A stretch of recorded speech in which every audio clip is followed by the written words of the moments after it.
Okay, so welcome back to Wyll, No Consumables number 60, who is going to see if he cannot avoid getting himself killed on his way to Baldur's Gate, because I have a small feeling, or like a tinkling feeling, or whatever you want to call it, that somebody's going to try to stop him. Because of some shenanigans that we caused in the crash area. The other thing is that Wyll also wants to try and see if he cannot valiantly lift the Shadow Curse, meaning that he's going to hop into a fight with Oliver and his merry friends, and his mommy and his daddy and his big plushy owlbear friend as well. So that's the plan for today. Going to see if we cannot defeat Oliver and conclude by lifting the Shadow Curse, and then fight the monks. That's the goal for this stream. It's probably not going to be a very long stream right now, but that is the goal for this stream right now. Last time we ended after we killed Lerthendor down here. That was a lot of zombies and a lot of rats, and it was successful nonetheless. And that was basically the way that things ended. So what we're going to do today is we're going to go and first of all talk to Jurgir, who we now helped, so that he's going to be friendly to us and perhaps join us in Act 3 for some devilish things. And then we're going to prepare for the Oliver fight with all the means available to us. Perhaps a very short introduction to what's going on here. Wyll is level 10 currently, level 10 fiend warlock, who is basically the origin character with a bit of a changed stat row. So that means I changed around some of the uneven stats to make his strengths stronger and his weaknesses probably a bit more clear. So he's a fiend warlock, so he has all of the benefits from the fiend, which is the baseline origin background, and then he dipped into the pact of the tome, which gave me the haste spell, which is a long rest resource for Wyll here, and also access to a couple of other things like the animate dead spell. But so for the subclass feature, that was what I went with. That's what suited the playstyle that I've been playing with this warlock. And outside of that, for the feats, I chose at level 4 a charisma increase from 16 to 18. And then for the second feat, I chose the Warcaster concentration feat. And the reason why I chose the Warcaster concentration feat is because I'm running the solo character here in honor mode without any consumables, meaning that I don't drink potions, I don't use any scrolls, anything else. I try to make the character work with what it's born with, and of course the unreasonably imbalanced or unbalanced items that are available to me. Of course, that makes a big difference. So saying that one thing is stronger than the other doesn't make any sense. Some of these items are ridiculous. So that's the basic idea here. I'm talking a lot about the item choices and what the items are doing and what not when I do some of the big fights, and just before what my considerations are and how I expect the different items to play along and synergize with each other. So I'll leave all of that to that situation where I go and do that. I am going to go and talk to Jurgir real quick to tell him about the victory, and then I'm going to do a long rest, I think, because right now I can long rest as much as I like, and I do want to be fully prepared in all aspects to the fights that are waiting ahead of me here. So we're just going to go in and say hi to Jurgir. I assume he's going to be happy. And then maybe I should go the right place. Is this even possible to get? Nope, it's not possible to get this way. just gonna go and hop up to the waypoint. What is going on here? Okay, the rats are angry with me. It's fine.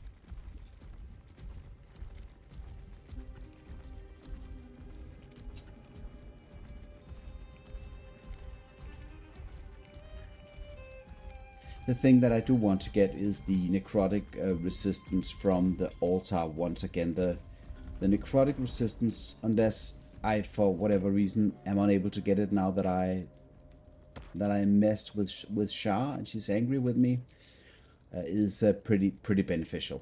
So that coupled with the Blessing of Selûne is still something that I want to get.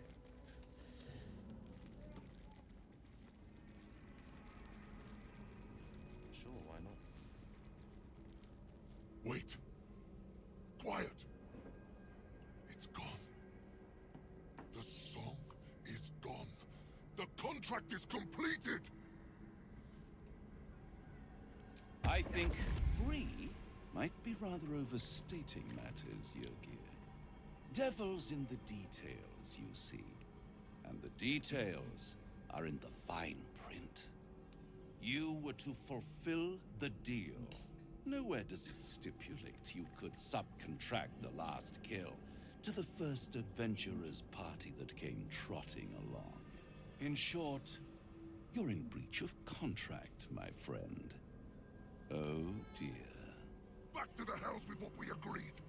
I have you now, Raphael. Pay the debt, and I will make this quick. Consider your position. You are about to forfeit what reputation you have left. No contracts, no fame, no power. You'll be a streak of excrement. Even lemurs will slither away from. Unless, of course, you consider instead my infinite mercy. A new contract, a chance to balance the books, not to mention a welcome change of scenery. Bastard! Fine. On one condition. No more songs. What's a contract without whimsy, I say? But fine. No more songs. Now, off to the House of Hope for cocktails and canapes, and a brand new signature on a brand new deal. But first, it would be only befitting if you reward your subcontractor. The greater reward for the greater hunter. Anything I leave behind is yours. Pick over it however you like.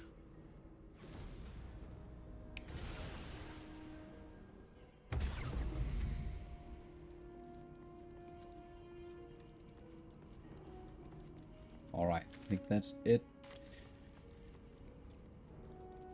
And then I think I will do the long rest straight away and hop into the place where the altar is located for the buff.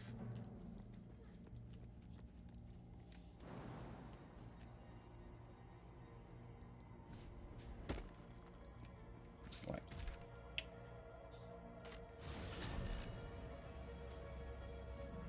I do skip a couple of encounters in the end of Act at the end of Act 2, which, I mean, if you could kill everything, that's also fine, but I do skip a couple of encounters here. So what I do skip is, for instance, there is a boss called the Cloaker who's out here. It is something that I could go and fight, but I actually prefer not to do that. Doesn't give a lot of XP, and the way that the frighten mechanic work is not very good for Wyll.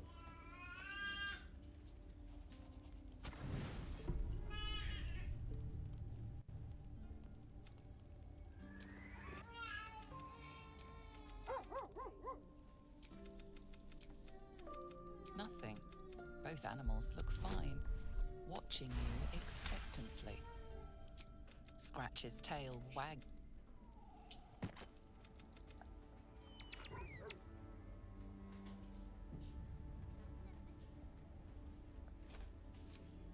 Right.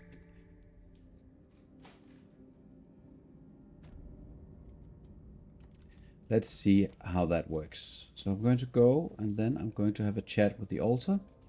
You'll pay a fiendish And chuckle I'm still bounce going to be throughout your allowed very to soul. pray here. To steal the blessings of a god could be most delicious.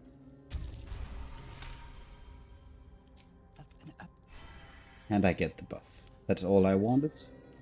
So then we're summoning probably summoning the Earth Elemental. I think that might be the strongest candidate here. And then I want all of my friends for this, for sure. Which means going to go to Last Light Inn.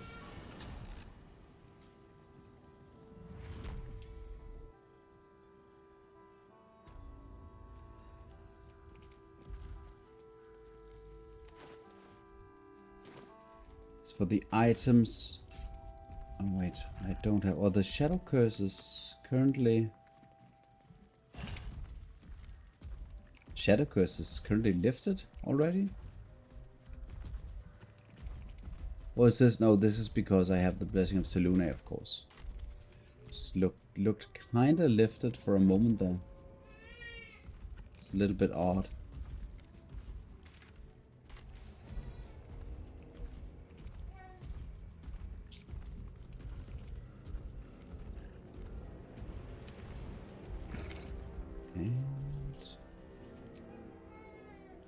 Summon the skeleton here. Then summon the faucet. I think that's pretty much it.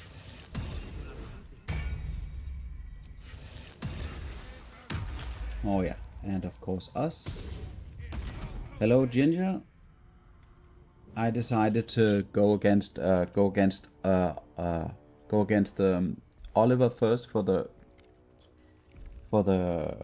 lifting of the shadow curse, and then fighting the monks afterwards. In that order, of course, because otherwise you can't do it. So that means going to this location. I think I have everything. I just need to do the rest and the bit with the, of course, with the Shield of Thralls. And I think because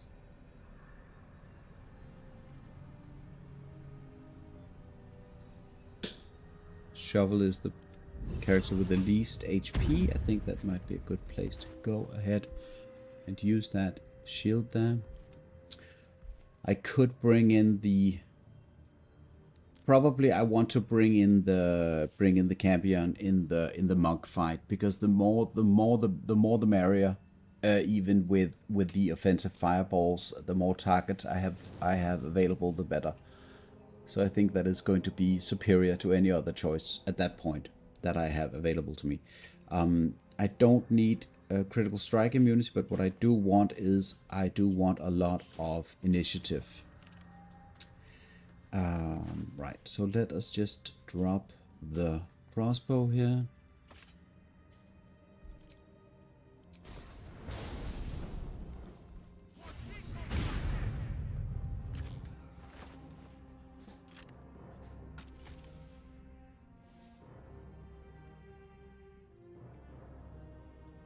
Question is if I want to buff the arcane blessing stuff before the fight starts. Could potentially be good. I kind of want to do that actually.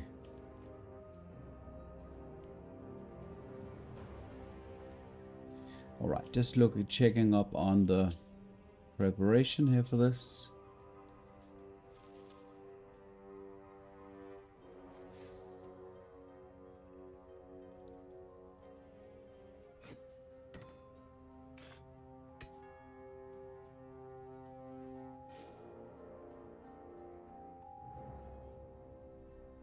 Radiating orbs are not going to make that much of a difference. I think what I do want is, let's just quickly check the Callous Glow Ring for this. So if I cast, let us head into, going to cast the light spell on myself. I don't think I'm going to need, I don't need critical strike immunity for this encounter. At least not at the beginning of the fight.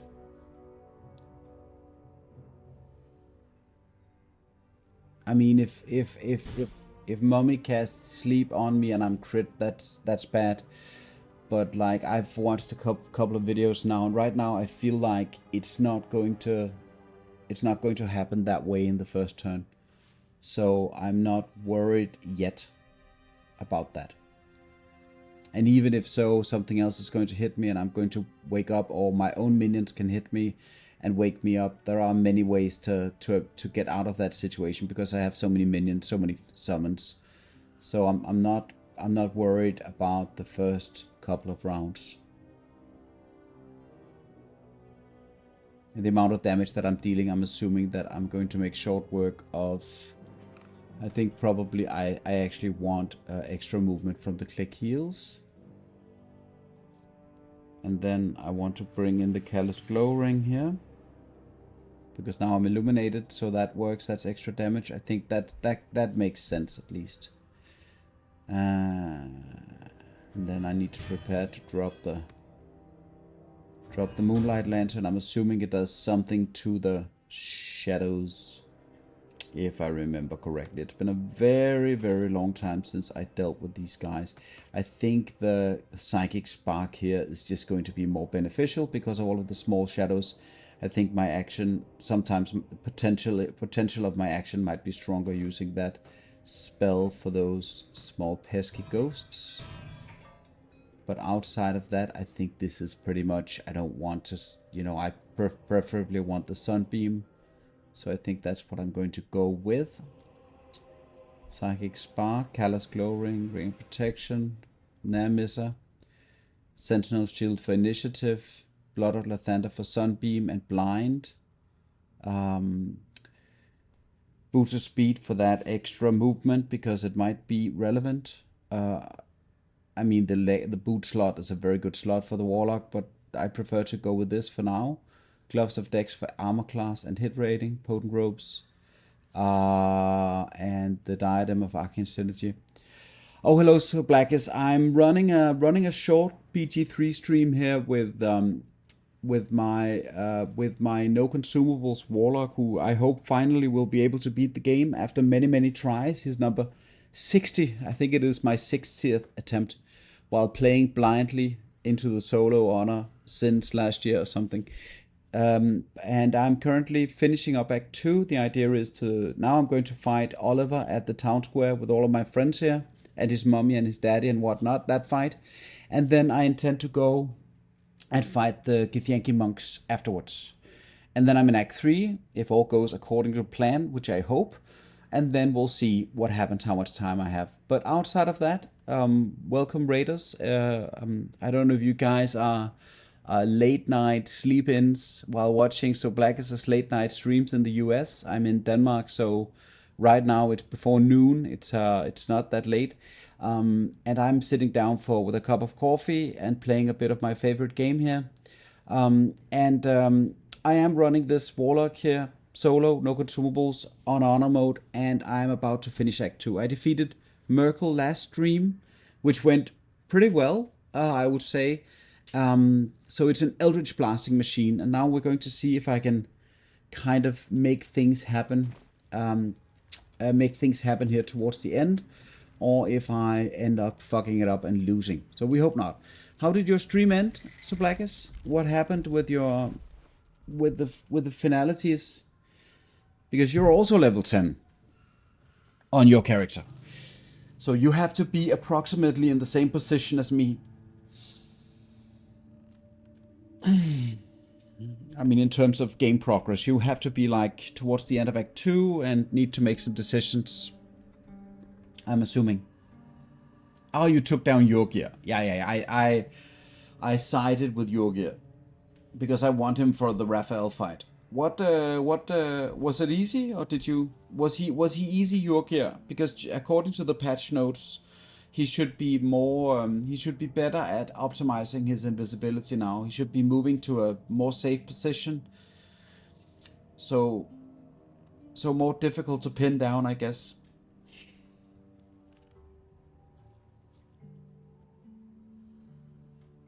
Was there any difference, or was it the same fight as before?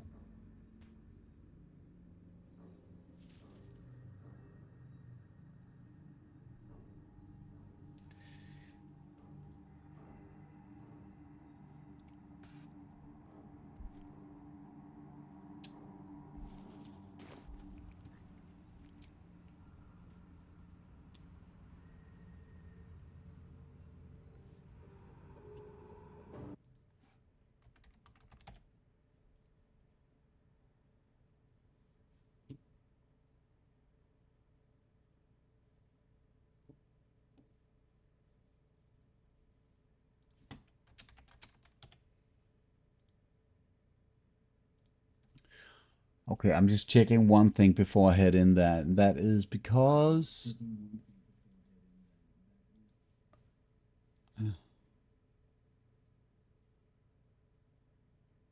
Okay. Yeah, gotcha.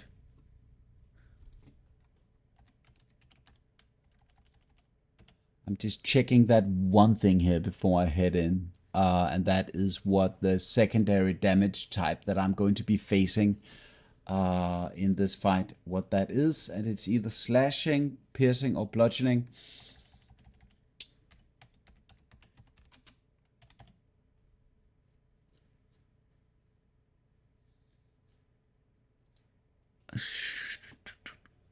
So there's a bit of bludgeoning damage from the plushie, shadow plush, and slashing damage from its claws. Probably I'm just going to buff the slashing here from my fiendish resilience, I think. Let's go. Yeah. Yeah, a lot of the things are probably not as hard as you could fear. Okay. Don't think I want to do anything else here. I think the +1 from the Fistbreaker helm to initiative is not going to make that big of a difference. I could pre-buff the jump here. That can never ever hurt. But outside of that, I think I just want to head in there. With the friends. Let's go.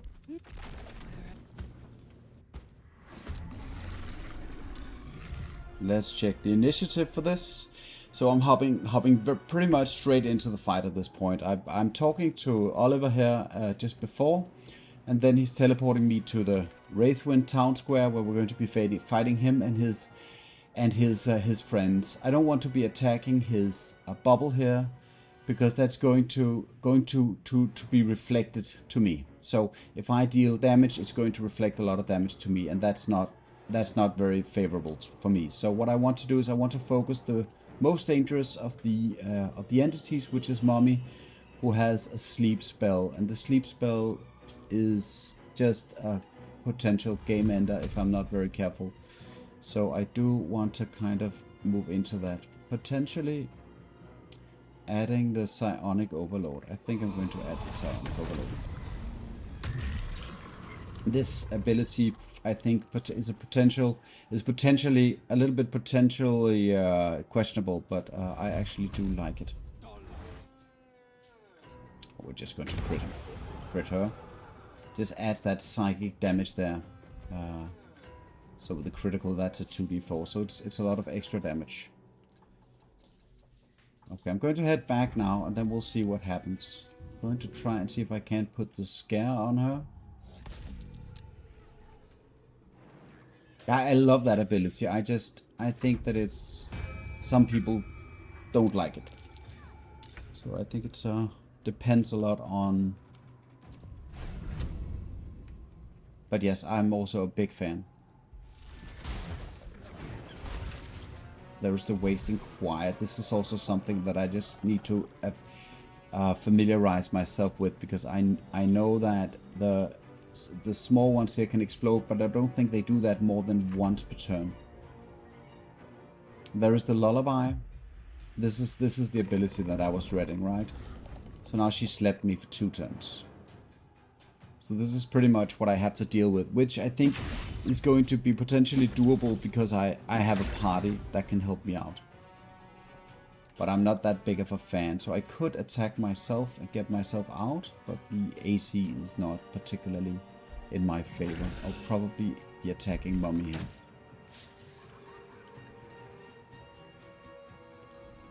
And she does want to do that twice, Mommy. So that's the fun part.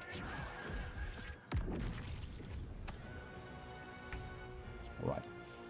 And now for the MVP, I'm pretty certain that what I need to do is go and just see if I cannot bring down Mommy. I probably can't bring her down in 1 turn, but I'm hoping And now is the vent. Now comes, I think it's the plushie monster. I'm pretty certain. There we go. This is basically like the worst case scenario for me for what I was fearing from this encounter.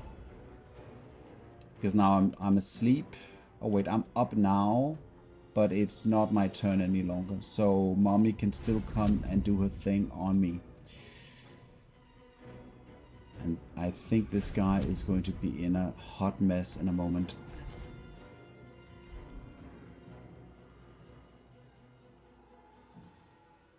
This guy is definitely going to be in a hot mess. I don't know. I don't think this is not going to happen. It did happen. Oh my goodness. Jeez. So Lullaby on the... Okay, there we go. That was the second slot that she had available to her. So now I get my turn back. I can do things. Hopefully I can pick it up from here. Hopefully I can pick it up from here. Just going to shoot. You know, if it hits, it hits. If it doesn't hit, it doesn't hit. And I forgot to drop the... I actually did get a turn, so I should have dropped the Moonlight Lantern.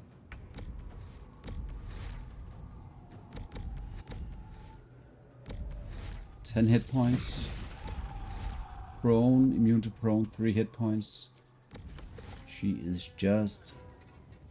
So, we're going to position ourselves in a spot so that the Shadow Plush... I'm not quite sure if this guy actually wants to jump if he's faced with... He's not doing anything here.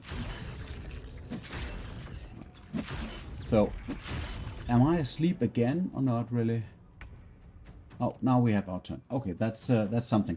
Okay, so the Shadow Fiends are using Necrotic Claws. Necrotic Claws are 2d8 plus 3 plus 2d4 of necrotic damage, and I chose the Slashing Resilience, so that's good. But I'm still in a position where I have not done a lot, and I need to do a lot.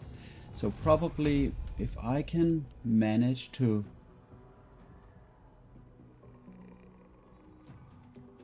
I feel like throwing 6 magic missiles. Or potentially a sunbeam. Probably a sunbeam. I'm probably going to take a small explosion. Is this...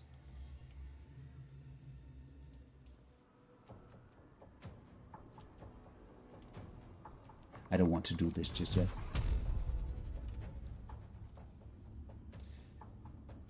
I don't think this is going to reflect anything, is it?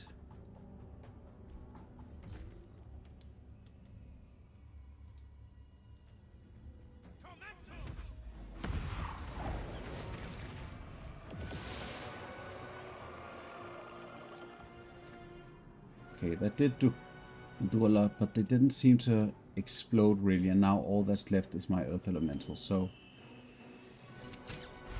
probably we are going to go back. Oh, I don't have any movement. Okay, fair enough. But I am going to drop my Moonlight Lantern. There we go.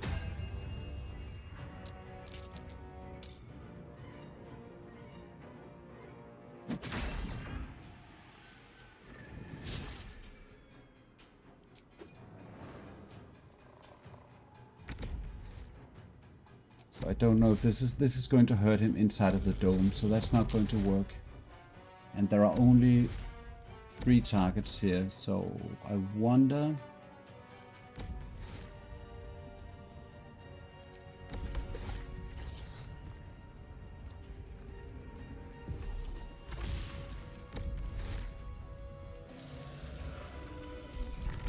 Still not very optimal.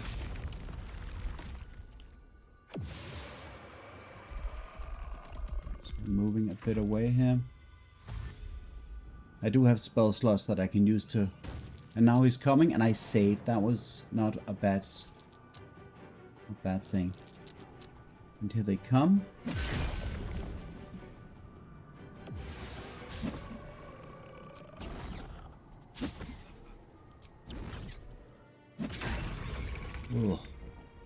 Alright. So probably what I want to do here is move over here and activate the sunbeam. I think this is the right time.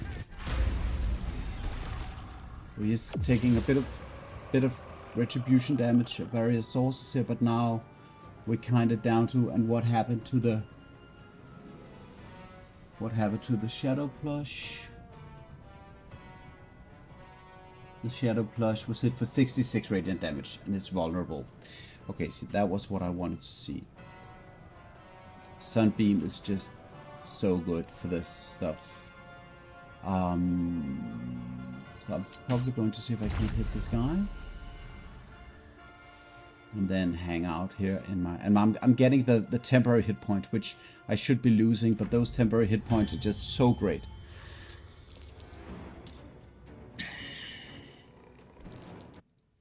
Yeah, that's the last round of... apparently a last round of friends.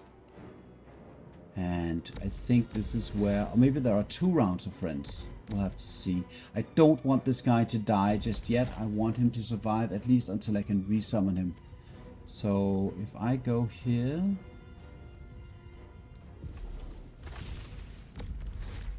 Get these guys.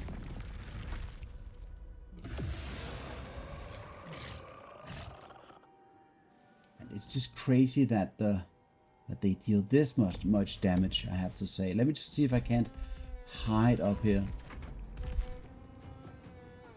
Nope, doesn't seem like it. Or what? Oh, well, okay, does seem like it. Okay. And then we'll see if we cannot take down Daddy. Or almost take down Daddy.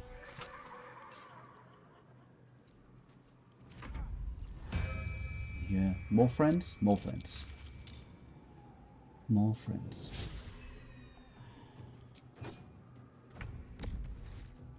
Alright, and I think I bought myself a bit of a turn there, because now I don't care if the Earth Elemental dies, but if I can kind of hit all of these guys, that's a good thing. I think that's a decent position.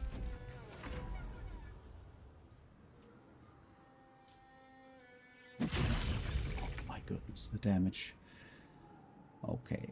We're just going to take the attack of opportunity here. And this is where it's getting a little bit ridiculous. There was a life drain, which is not a major problem at this point. But like for the fiend warlock has a very, very strong ability where when you kill something, you get your level, which is level 10 for me, and your charisma modifier as a bonus hit point, temporary hit points, which would take me, once I kill something, in my case, that would take me to 14 temporary hit points. Then every turn, that temporary hit point, because when I get my turn back, another thing happens, and that is the potent ropes, which I'm currently using. And the potent ropes has the well-liked and well-fortified ability built in, and that is simply overriding my temporary hit points from the fiend background.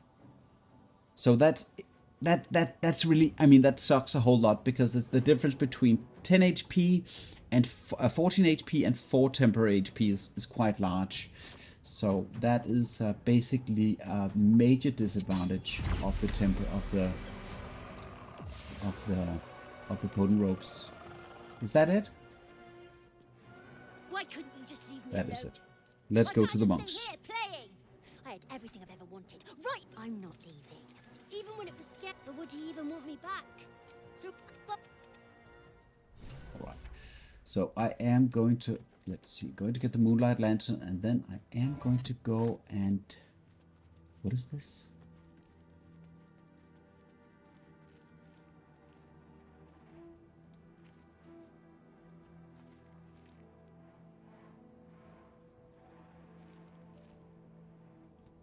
Okay.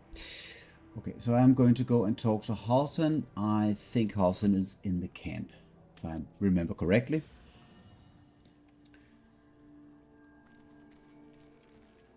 It's a very, very empty camp.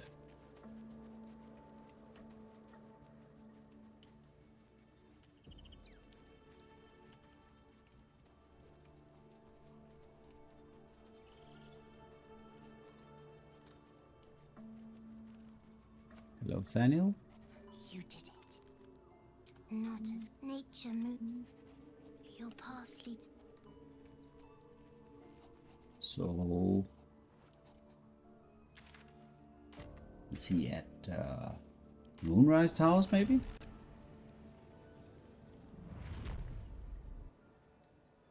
Just want to make sure that I finish the quest up properly before I head on.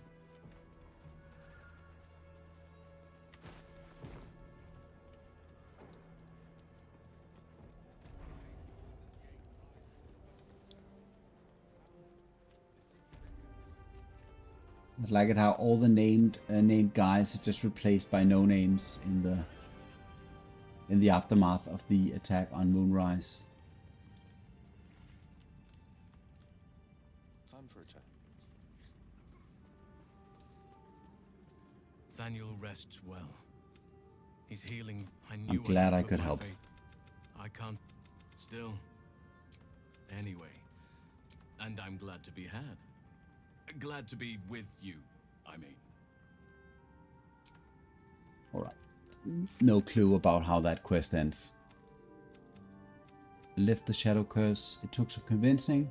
We should check with Halsin next time we're at camp. So I'm assuming that he's going to come to camp now.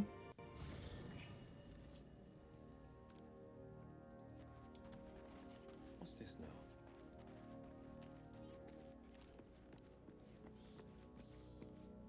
Your path. No? You find Mum and I don't. Oh yeah. Yeah. Arabella as well. Leave me alone. Dost thou require? Did I also mess up this one? She's supposed to give you an item that enables the Shadow Blade. Probably I messed that up because I didn't finish that bit of the quest earlier. Okay. Yeah, many things to remember. I'm assuming that this quest is just going to end. Alright, so what I'm going to do now is I'm going to go... Wait, that doesn't work. I'm going to head out of the...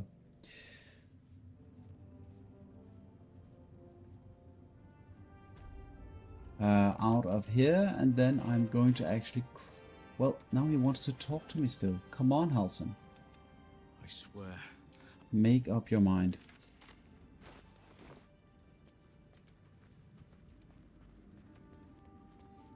A word, if I may. There you are. I was wondering where the who? Oh, they have room. I'll be. He's no longer a shopkeeper. There is no shopkeeper because Talus is dead. That's a little bit annoying. Okay, what I need to do is I need to go to the road to Baldur's Gate. What I don't want to do is I don't want to fight the Githyanki patrol here. And this is simply because this is a very dangerous... They have a new... patch 7 enabled a new legendary action for the NPC up there. And it's not necessary. It doesn't give me any XP that I need. And it's a very, very dangerous fight for Wyll. So I prefer to not do that fight at all. I think I'm going to head down and do the long rest now before the monks. And then I'm going to go into preparation mode for that.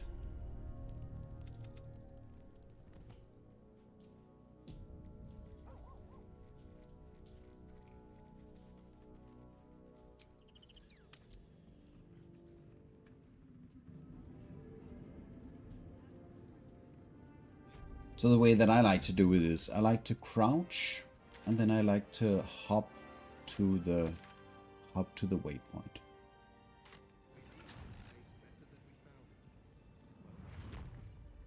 Because now even if the Githyanki are up there waiting for me, I can simply skip to the entrance to Baldur's Gate.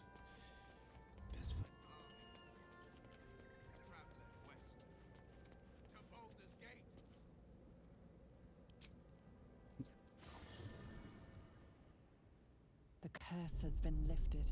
The land's cleansed of the shadows. Kethric's reign of living death is over. Your courage has been tested, and in this at least, you have triumphed.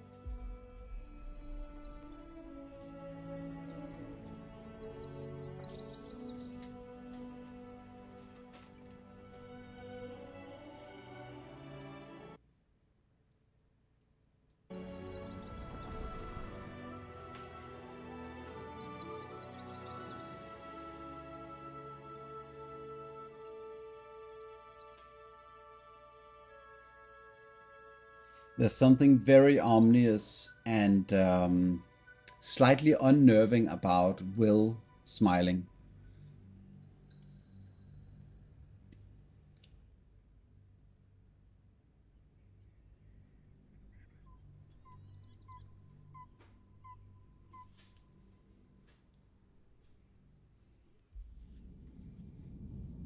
I am going to skip the dialogue between Gortash and Sergeant.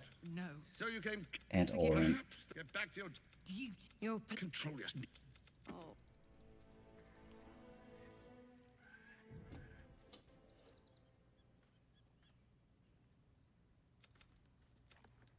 beyond the.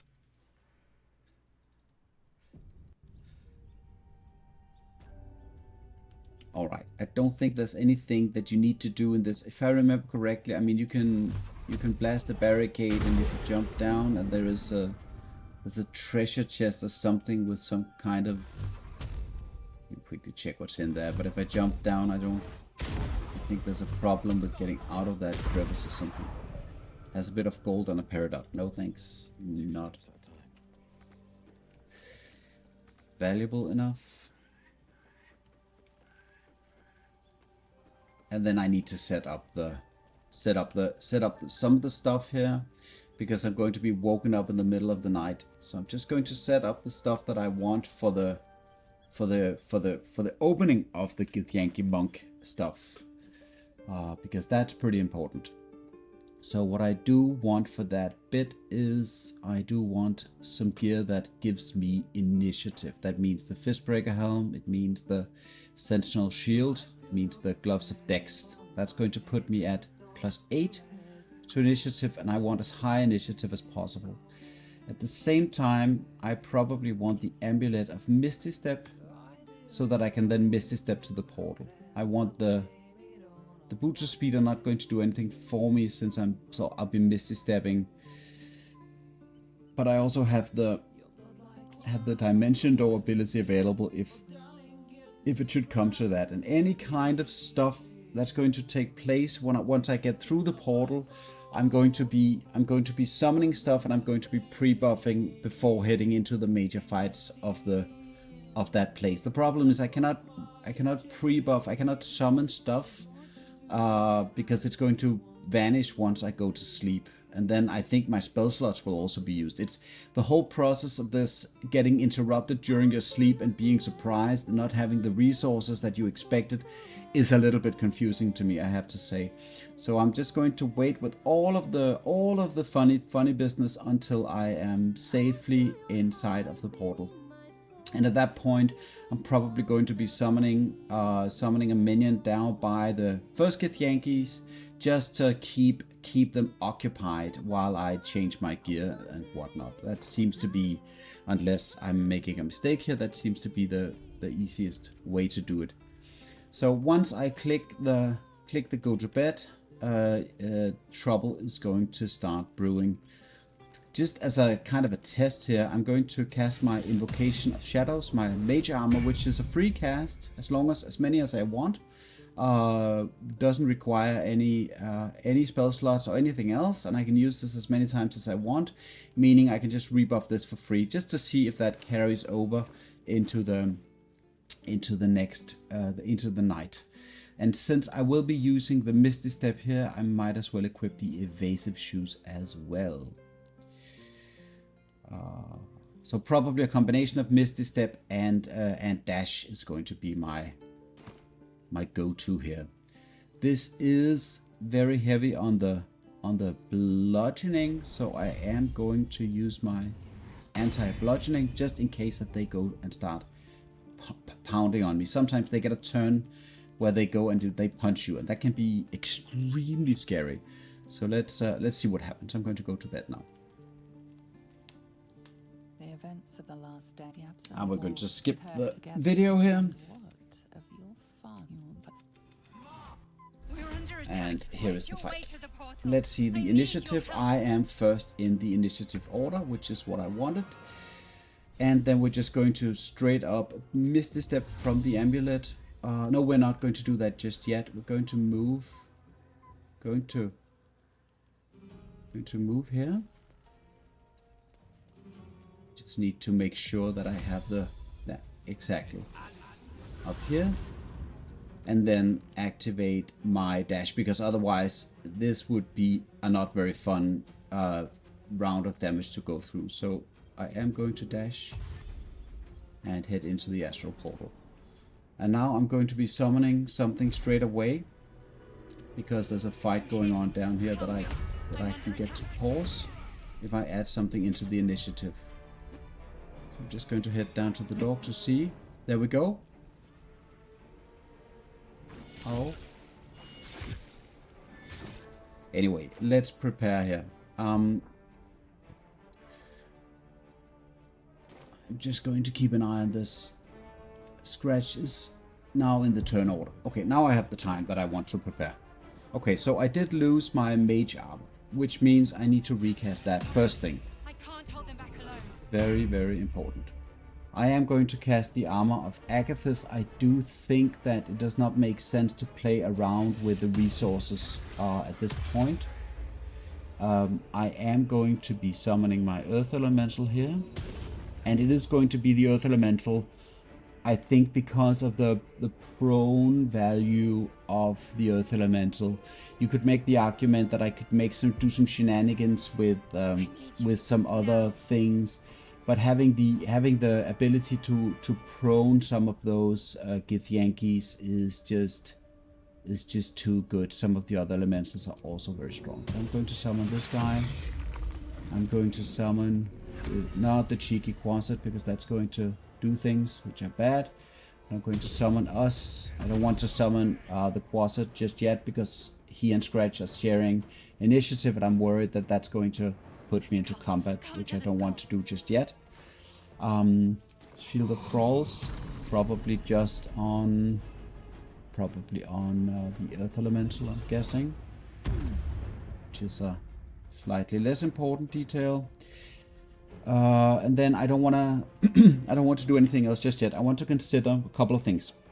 So, in terms of initiative, I mean, I do have time after the first two Githyanki monks. I'm just going to save the game here real quick to reconsider my options. The Ketheric shield is a very strong shield that adds to attack rolls and also adds advantage on dexterity saving throw, which is great to kind of counter the fireballs that we'll be facing. Once we get down to the 4 monks, I want to talk about each of the monks.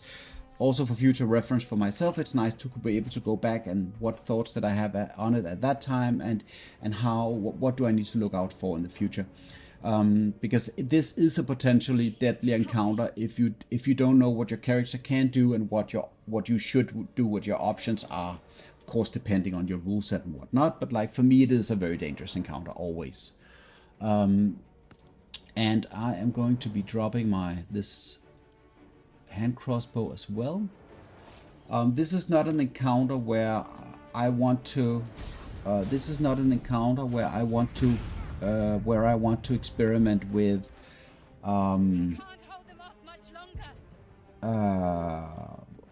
Where I want to experiment with haste, because the problem is that some of these guys will prone you, and that will end the haste, giving you lethargic. So I don't recommend haste for this fight unless you are very ballsy. And I was at some point I was very, very ballsy, and I am now longer particularly ballsy when it comes to that.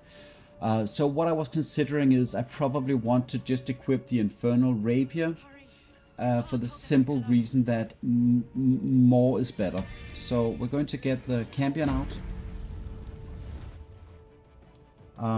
We cannot unequip the weapon, but having the Campion out now is valuable. Probably I will be using. Let us quickly check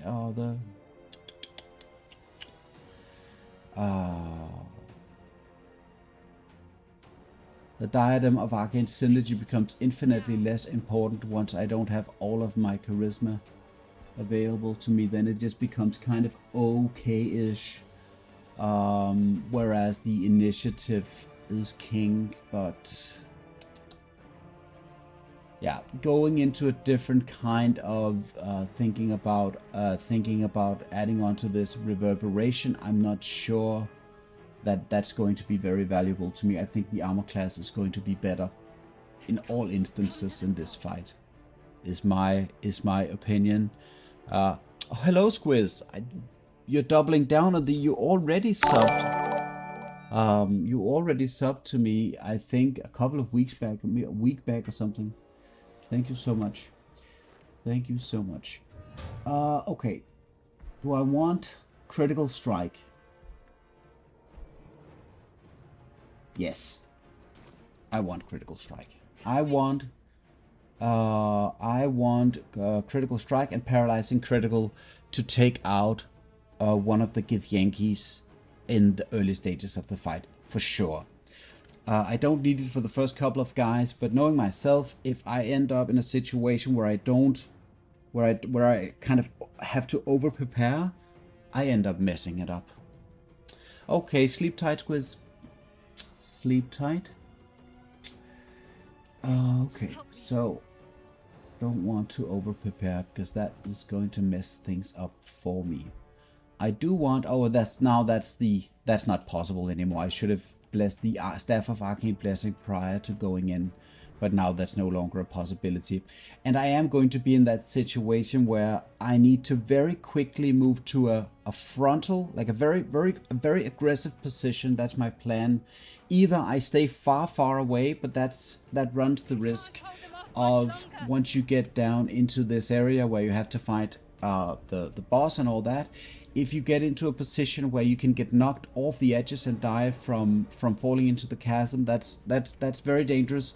So I have to kind of make up my mind: do I jump straight in there or do I stay back? And it's not a very easy call to make, in my opinion. I think it all depends on the setup, it depends on the turn order and all kinds of other things. Callous Glow, I probably want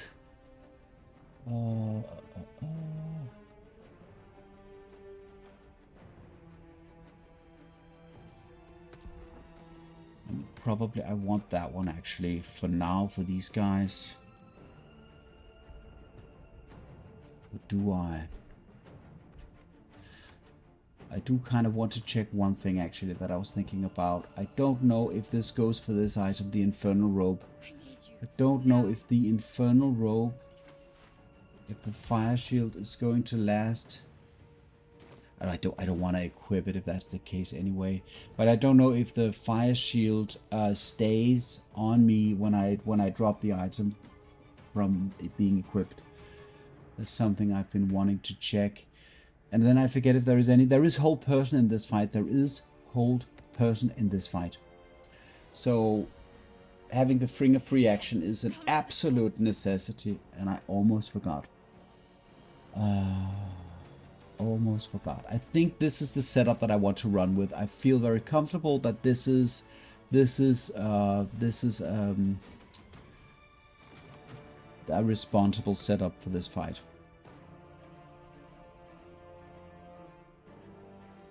I mean, you could make the argument that the Hellrider Pride, along with the Amulet of the Harbors, no, sorry, that made no sense. Alongside with, if you can get a good initiative, being able to Hellrider Pride, what is that called? Blade Ward, along with the healing necklace. That did I sell that off? Why can I not find my healing necklace? I actually sold that off. It's right there. So the healing necklace with the Hellrider Pride, you could make the argument that if you can keep some of the Intellect Devourers in the fight for a longer time, that's going to be extremely beneficial to you.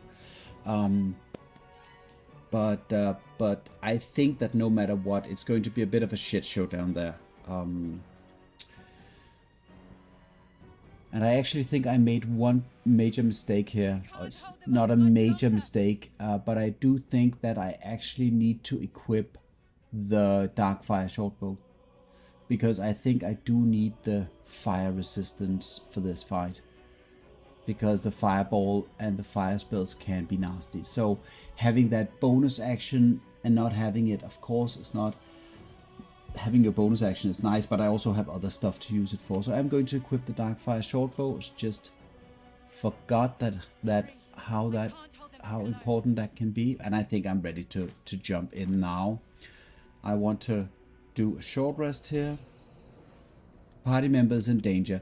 All right, so I have to go and do the fight here before I can do the short rest. Let's head down here. Can I actually shoot them from up here?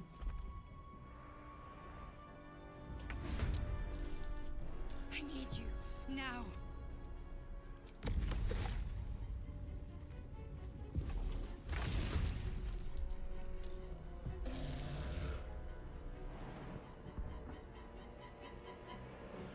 And we're also going to go up here. I have no idea if this is like a safe place to be. The skull. Come to the skull. Just gonna head down here by my earth elemental. A little bit afraid of doing anything out of the ordinary.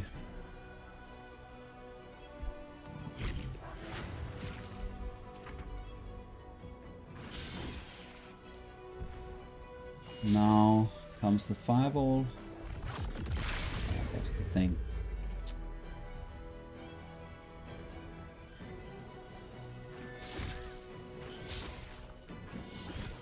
Just having that fire resistance for this is like it's just nice.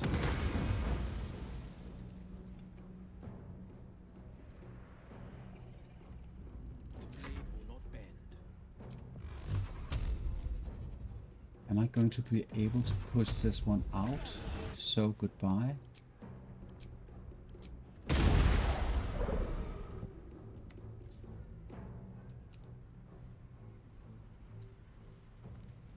This is a high gauge, so I think this is one of those that cast the whole person.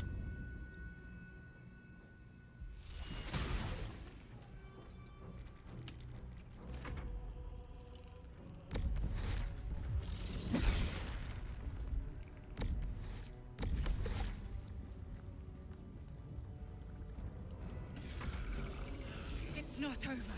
Come to the skull.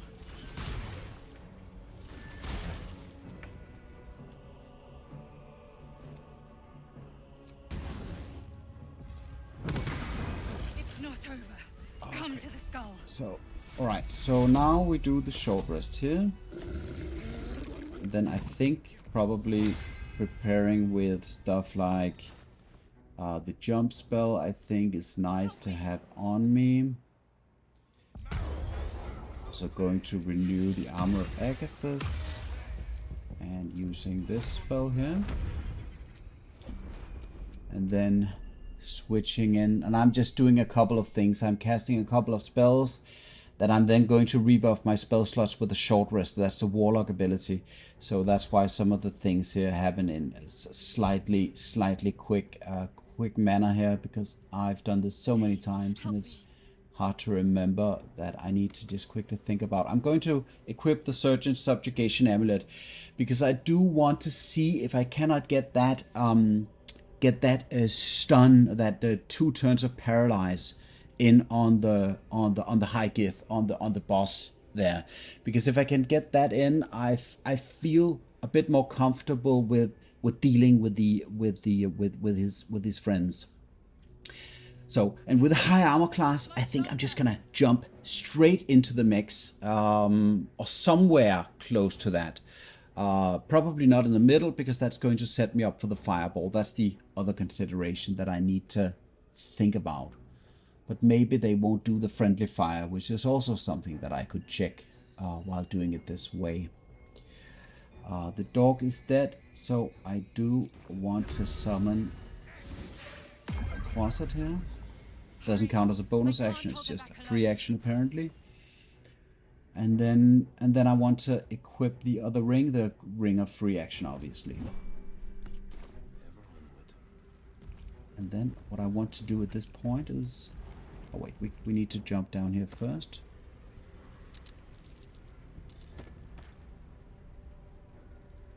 It's not over. Then I'm going to turn base here.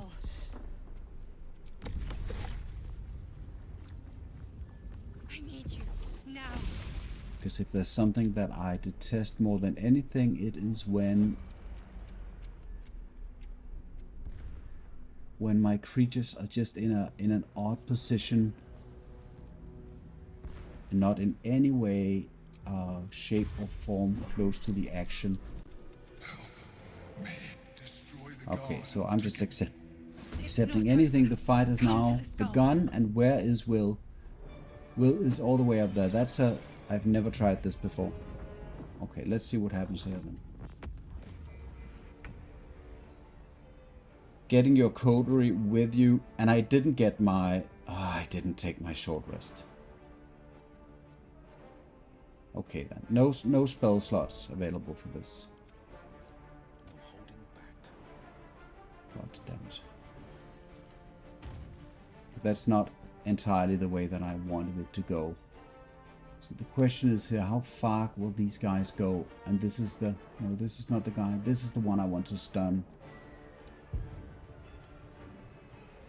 So, where do I want to position Wyll?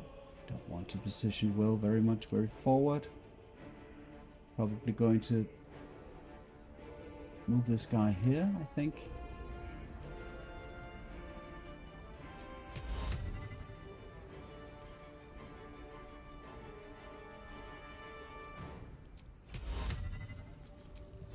Just going to try this out.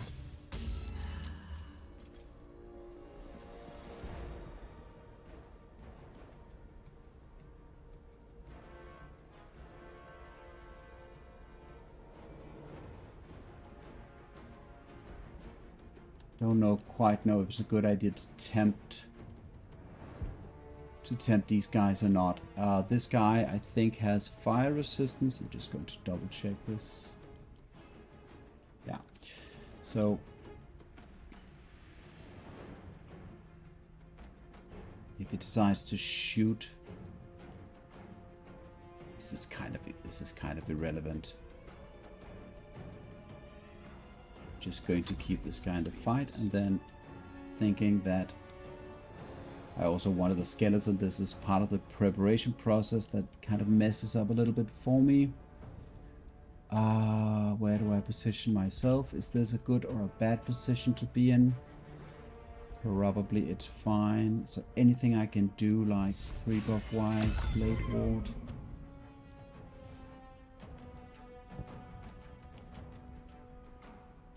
I'm not sure they can move this far, can they? I'm going to end the turn. We'll see.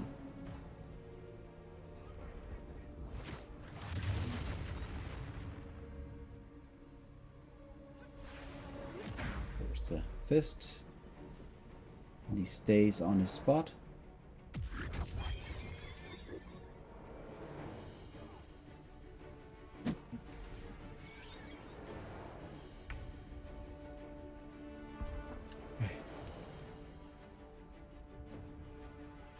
Probably these guys are going to be cannon fodder. I expect them to die, but I just want to bring them into the fight. There is a stun on the prelate.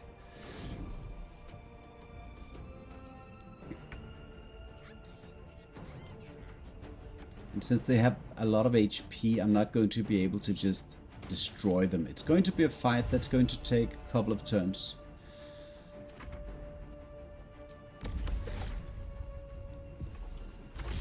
No matter what.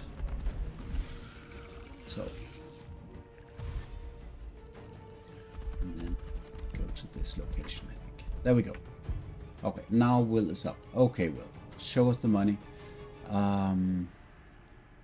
So the high gish here, I'm guessing that probably a jump. Just need a location. Now, probably I'm going to take a bit of heat. That's what I'm assuming here.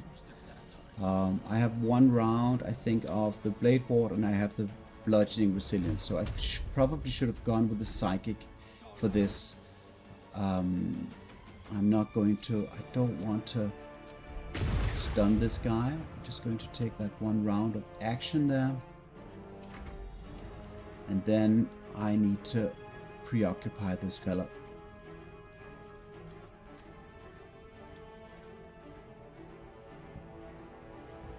That is like my... Oh, can't go all the way up there. That is unfortunate.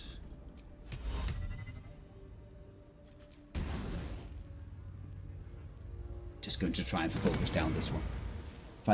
If I can manage to get at least one of these down, I'm a very happy person. Fireball on Earth Elemental and Wyll. Yeah, there we go. And here comes the jump. Now he's going for me. And there we go. With the knockback.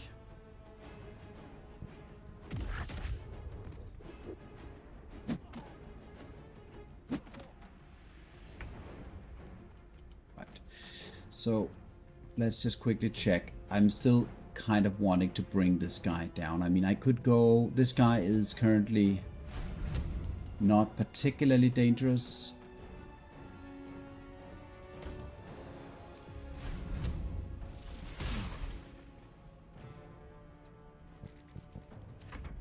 So let's see what... Oh, he dominates. But that should end in a moment, probably. The dominate ends immediately. Okay. Right, and here is Shovel. And Shovel, of course, you have a very important job here. Which is to frighten this guy. There we go. Look at him. Very, very scared. And now, I think... I need to go and see if I can't make the prelate lie down, or maybe let's see who's up. Prelate is next, so prelate for sure. If I can prone that guy, that's going to be extremely advantageous. Critical miss, so that didn't happen. And she prioritizes the Earth Elemental. Was that a prone? Was that the prone? That was the prone. Okay, so now I don't have a lot of movement. I have both my actions, which this is a very unfortunate situation because I'm very worried about where to go so that the Zephyr will not destroy me.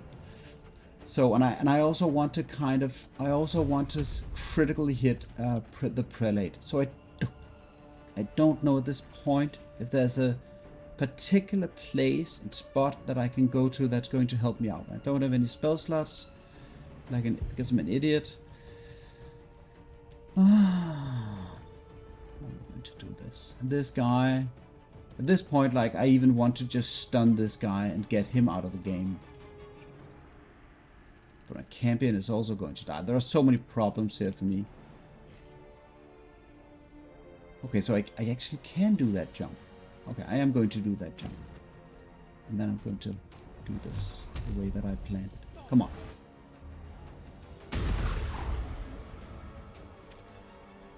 So now, 2 turns of paralyze. And then probably I'm going to change the resistance that I'm running to psychic resistance. Do I have a better bonus? Oh, this is a free action. Okay, so psychic resistance. Let's go.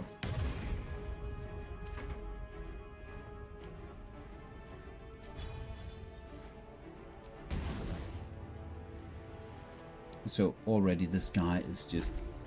Can't let him go just yet. He's in a... It's a very fragile position.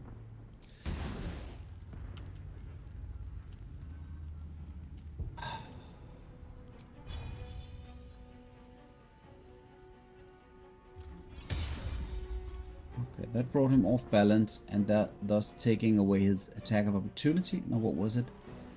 Something about...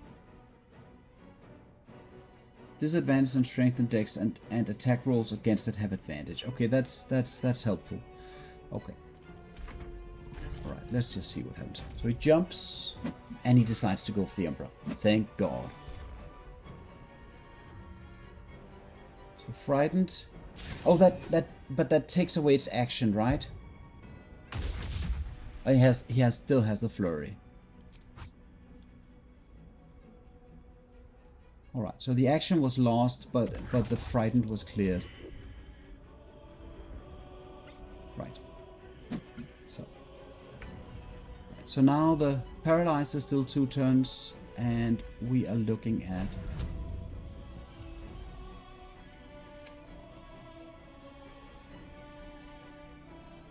I'm going to take the opportunity attack. because I want this. Oh wait, that was the same.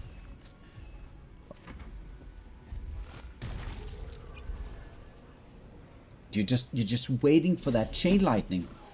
You're like, please, Emperor, chain lightning. Just do something valuable in this fight. Okay, so they're still all four of them up. The big bad one is still up. The Zephyr is still up. Like, everything is still up. So I'm in no way out of the woods on this one. In no way.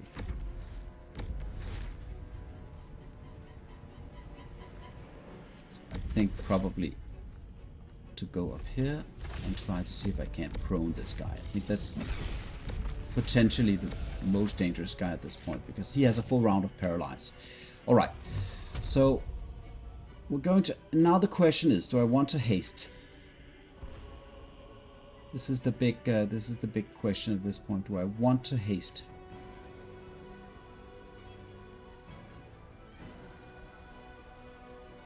The prelate is going to be up next turn.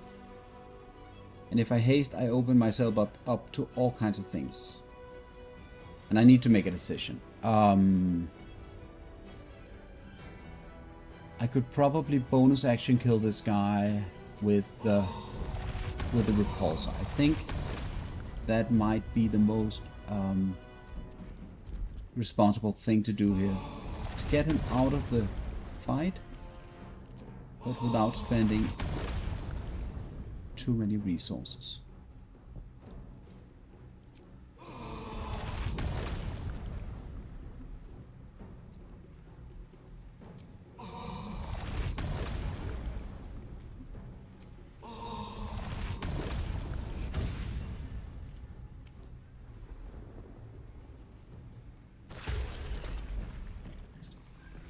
Right, so he's dead, and now let's see. This guy's just prone. I think he can still use all manners of nasty things, and I still have my action. And I'm just wondering, like, can I potentially send this guy flying somewhere? No. We're just going to go for the full blood burst on Prelate there, I think. And then I'm going to set myself up for some damage this round, which is fine. This is very fortunate. I feel like there are some of these Githyanki monks that have a tendency or like a preference to going for like specific targets in this fight.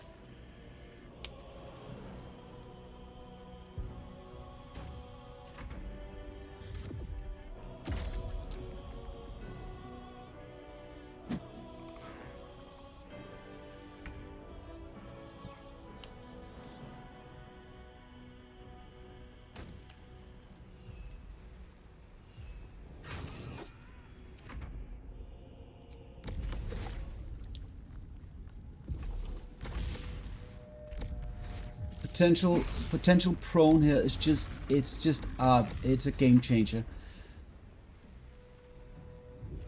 And now she chooses the lesser targets.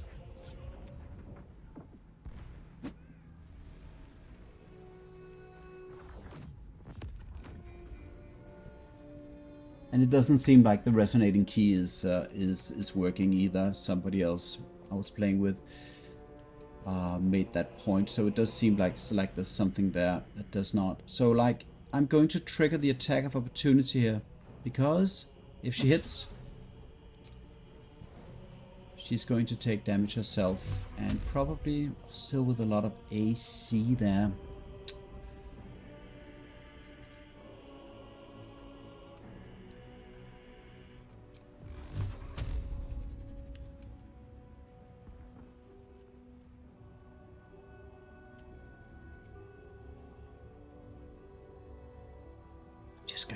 I'm just going to take that shot, because no matter what, like, she needs to die, and then the bonus action this turn.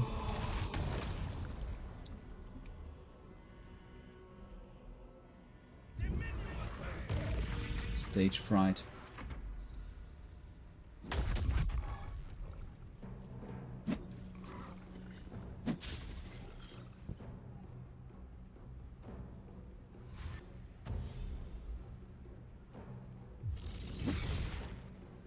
And she's prone again. Is that it?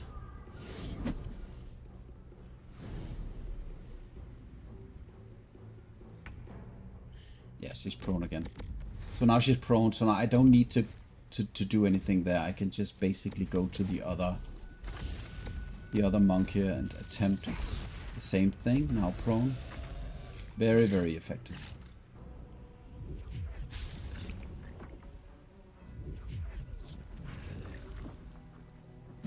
She does regain the turn, so there's that. That was the key blast, but it doesn't seem like it's actually damaging the target. So it's very strange. I'm going to shoot.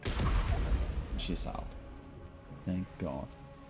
So if I go and I give this guy a shield, and I just stay in this position, this is a safe position, I think, at this point. And he's just keying in on the Emperor. Straight up, like, for no reason, but everybody else is keying in on me.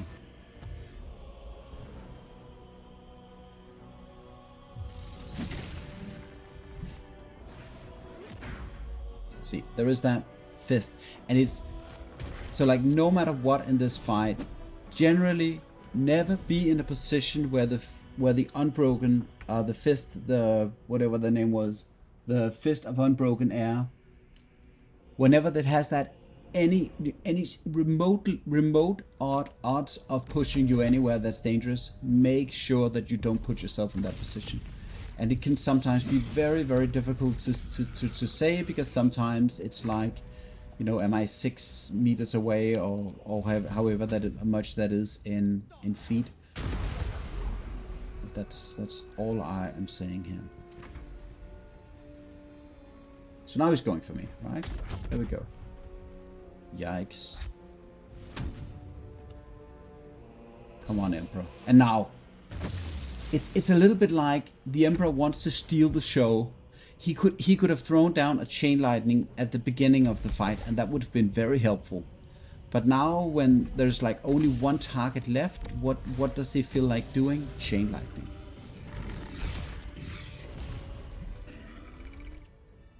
Absolutely useless.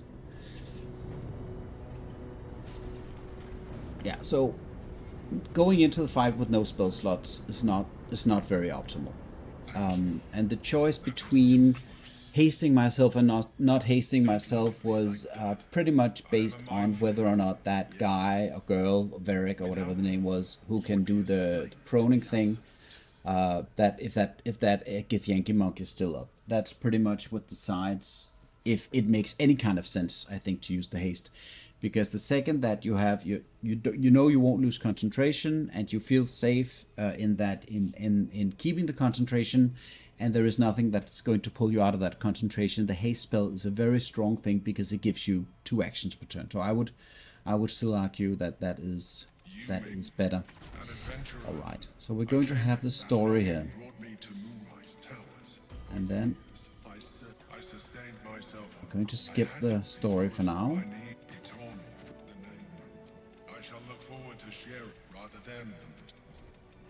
I am alone.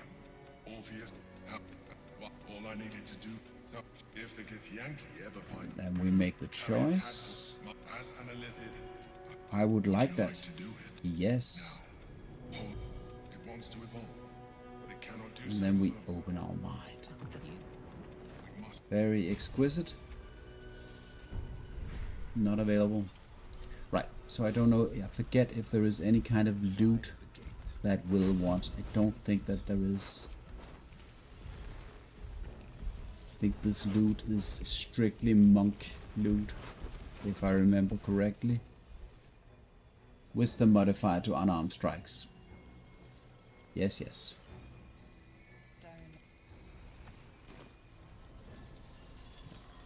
So let's hop out of here. Yes.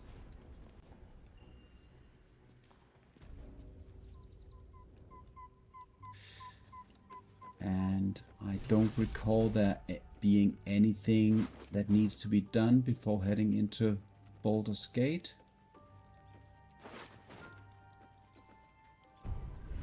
Got all of these illithid powers available to me.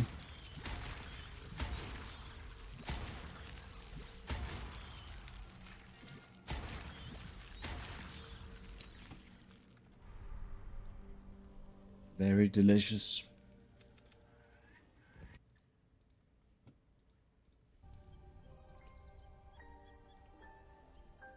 Oh, there's one more. I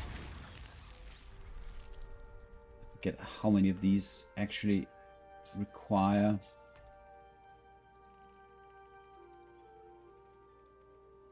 Just way too much stuff on my hotbar now. Alright. We are now in Baldur's Gate, which is a bit of a relief because I was really worried that that was not going to happen, I have to say.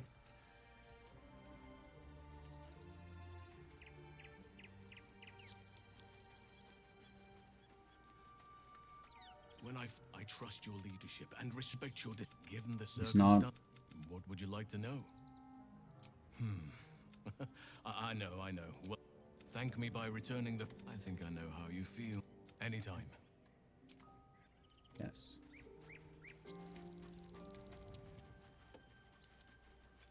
So what was the... Was it actually Halston that wanted to... What is it that he wants to talk about? Your confidant was a mind flayer all along. Given the circumstances, what would you like? Is it... Or perhaps not. Is it because I didn't... I had to be more than. Is it because I didn't talk to him about his personality? The same's true of everyone. I'm 300. Well, right now, I bet anytime. Okay, I hope Halston is happy. Let's move on. And I think this is the time where I get that reward from Dame Aelin as well. There you are. Blessings upon with my darling Isabel. Pray, ask. There can be no doubt. So much. Just going to skip the dialogue here. Or is this in Act 3 that she gives you a weapon? Tell me. Next I Even if I don't need it? tell her who I'm. Be Just going gone, to friend. check. I have. Our thoughts are as one, my friend. Pray, ask. So mighty. Be gone, friend. You must face them. Pray, ask. So mighty. Okay. Alright. Leave camp, I guess.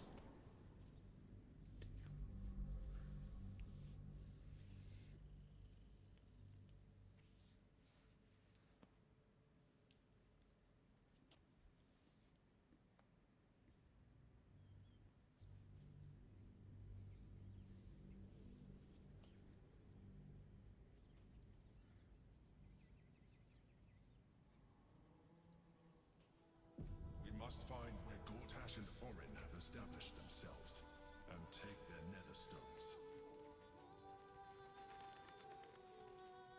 This better be good. Alright. So at this point, since there's going to be so much forwards and backwards and vendors and exploration and all kinds of things, I'm just stream-wise letting you know that it's not going to be particularly exciting at this point, because I do need to go and do a couple of things that's going to net me some more brain, illithid tadpoles. I'll probably be purchasing some items, so this is a bit of a town adventure at this point, and I do think it's going to last a little bit before I'm ready to head into some more interesting things. The general plan that I had for these runs was to give each of the origin characters their fair due in terms of completing their side quests. Obviously, that means Wyll freeing his father from the submarine or the Iron Throne, going down there to do that. Some really buggy stuff happened in my last run that it's extremely weird. I didn't get that on video, unfortunately, but for some reason, because there were some bugs at Wormrest Fortress, I was unable to save Wyll's father. The second that I went down to the Iron Throne, he was already dead, and Wyll had like a permanent buff called Grieving, and it was supposed to be a debuff, but basically it gave him advantage on all his attacks all of the time. So I have a hard time calling it a debuff, but that happened because I accidentally aggroed Wormrest fortress because it's Act 3 and everything is super buggy. So that happened, but otherwise completing his storyline and then killing the Netherbrain afterwards.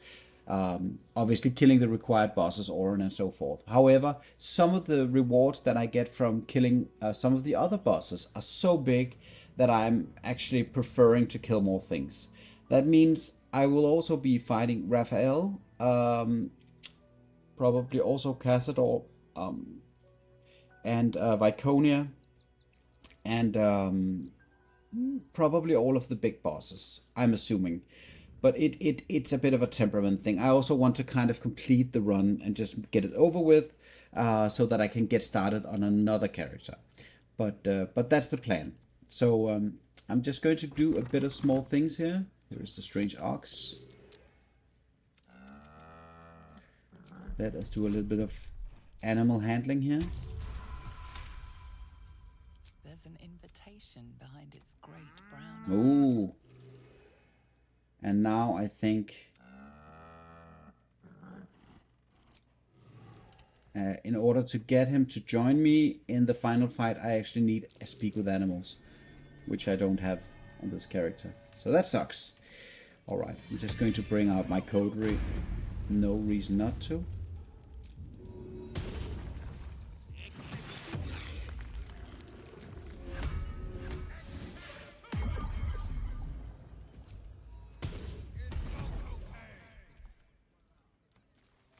And then we just need a hotkey for that flight ability.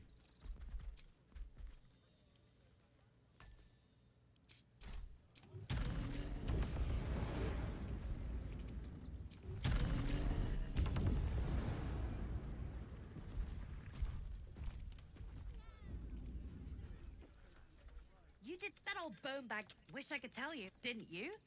Would I try to fool a sharpie like you? I mean, for some characters, some of the stuff that you get in Rivington and in the early parts of Act 3 are going to boost your character to like tremendous levels. But for me, I'm not quite sure how many of those items are actually going to be upgrades that are going to change my gear setup. This guy, for instance, has some very, very, very valuable loot. I am going to get the Hellrider longbow for that initiative role in those specific situations. So that's going to work well. I don't think the cold snap is going to do anything for me because I'm not going to be running with cold spells, and obviously the Dwarven Thrower is not very interesting for me at this point. I don't have the Pact of the Blade. I can't use this to do anything. So I'm just going to purchase this bow right here, which is very valuable. +3 to initiative in specific situations. I'm going to be very happy about that. And as a principle, I'm going to sell him back the Bow of Awareness. Alas, you can't eat grandmother's ashes. No. So I'm just going to leave him there for now.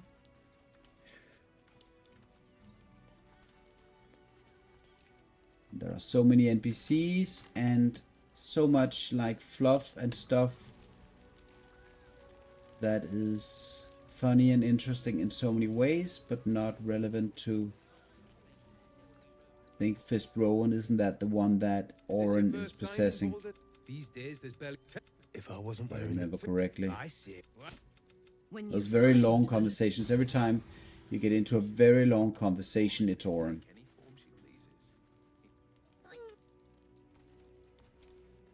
Let's see. Let's just go and check what the vampire hunters are doing. I don't recall. I didn't murder. I didn't murder Gandrel in Act 1, and they just look ready to go. So they'll probably give me a quest here. The hunter has nothing.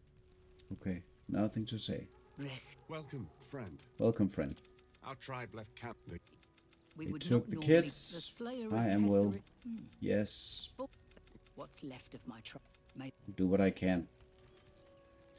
So getting the XP for level, in my opinion, getting the XP that you want to get to level 11 is it for me at least. I just do whatever I want once I get to Act 3, because it's like no matter what, there's so much easy to get XP that you could just go and collect.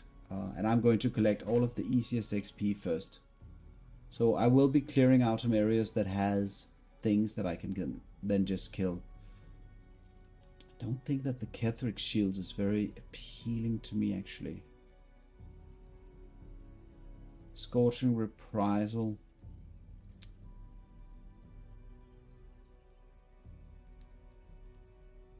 I have such a hard time getting rid of shields. It's a super big issue to me. Let's go. Let's just put some of these things into this box.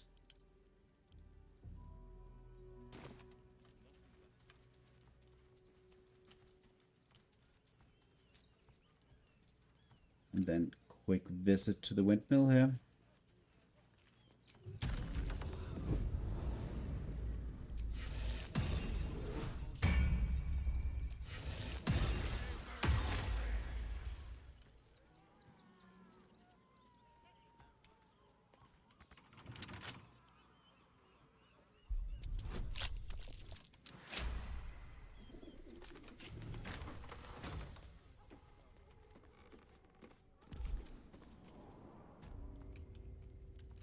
And I forget, like, you can do something for him. I think you can go and talk to him, and you can somehow. I'm just going to try and do that. I believe he gives you a quest where you get some kind of reward, which is the same as killing him or something. But let's just go and try that. For you. A newborn. Oh, just like you did. You are like, help me. My vessel. I can still taste his. We need to feed. We need a brain, fresh and frantic. To restore, I shall be. Curtail your sympathy. So I mean, the quest is to go and get a corpse, which of course this is something that Wyll definitely wants to partake in. This is part of his MO for sure. So we are going to go and find him a corpse.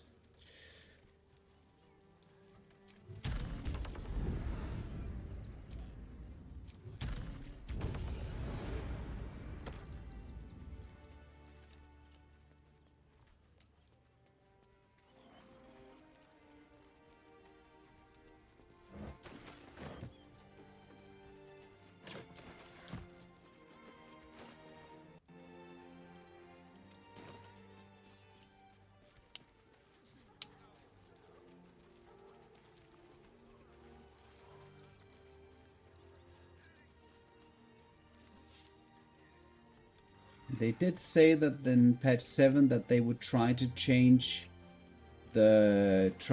optimize Act 3 a little bit to reduce lag, which I have yet to see for myself.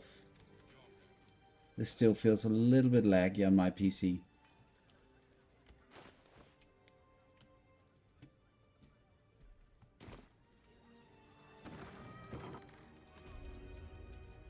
Let's see what the vendors have. Sorry. He's a living legend. Do you know he's one best and he says that if I move Right, enough let's stock, see. I might even get to have a go on the anvil.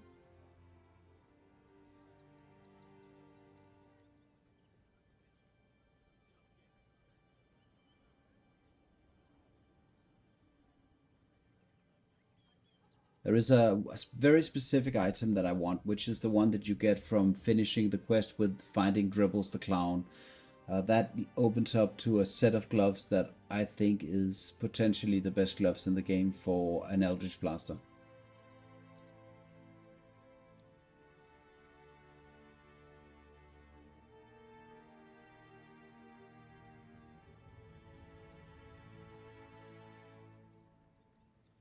But none of this is particularly important.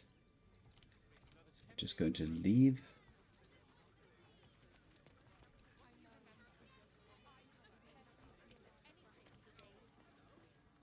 The priest.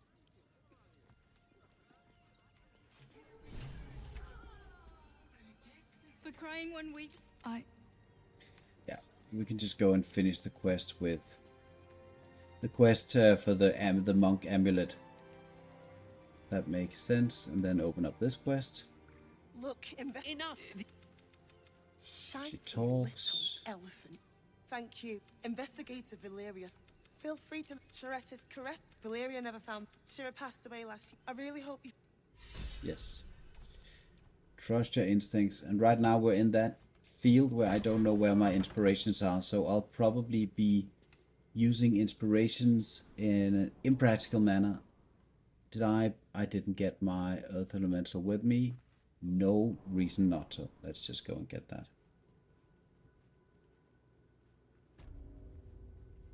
So probably I want to make up my mind in terms of Act 3. If what I want to do is, if I want to play it out and just play the whole thing, or if I want to play as effectively as possible, do the relevant things, and then maybe just see. This is not something I want. I don't want to bug anything out. Let's see if I can. I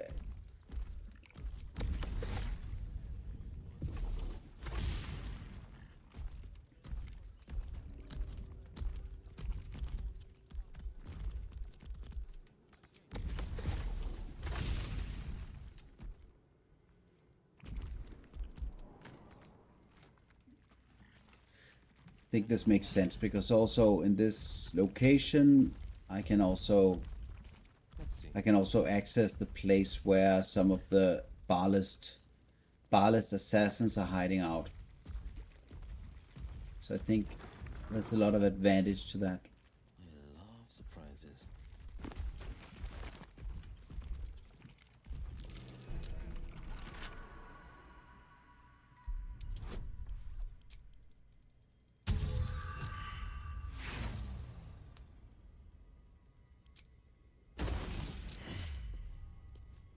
As one does.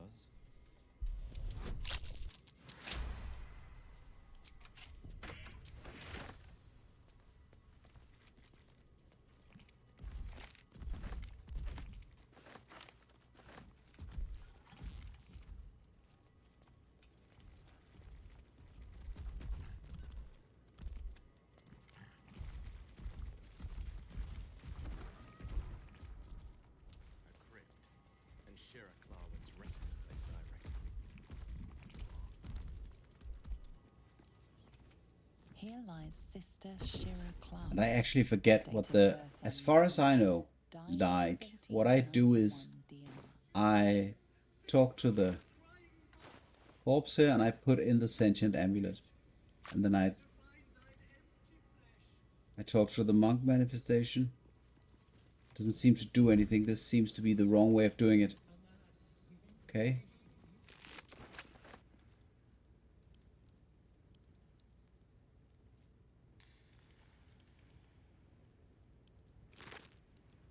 This is so confusing to me. Oh, there we go.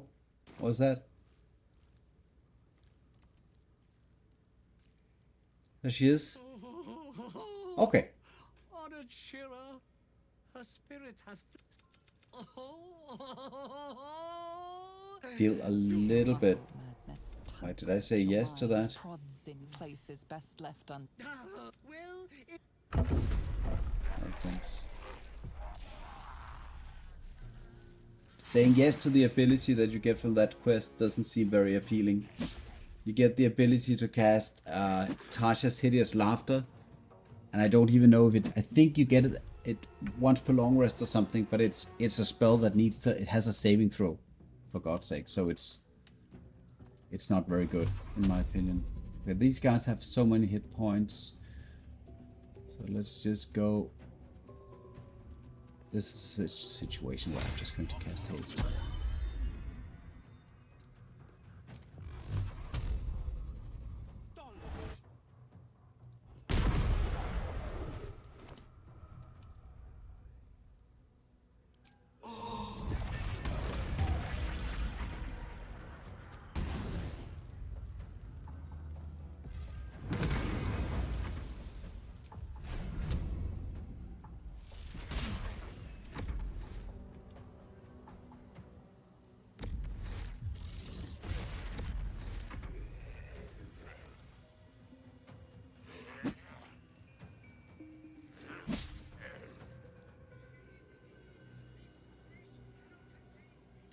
honestly, Act 3, to me, what was that?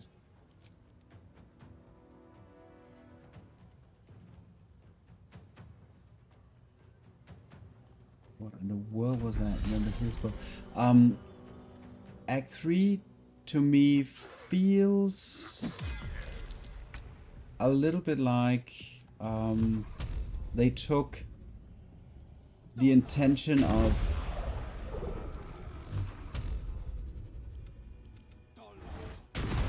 creating like a new not a new campaign, but rather like the new act. In my opinion, is like it feels a little bit like going into Act 1. Everything is not new and exciting. It feels unattached, in my opinion, from the rest of the game, outside of course, the impending doom and Baldur's Gate. But so much of this feels a little bit unattached. And these encounters are like we're getting to know the game again. Like, how does it work? And your character is just overtuned, so overtuned at this point.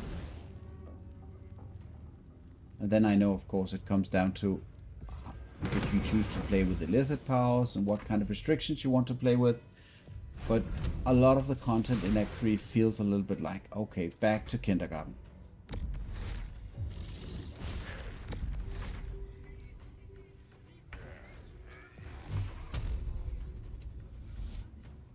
What? Okay.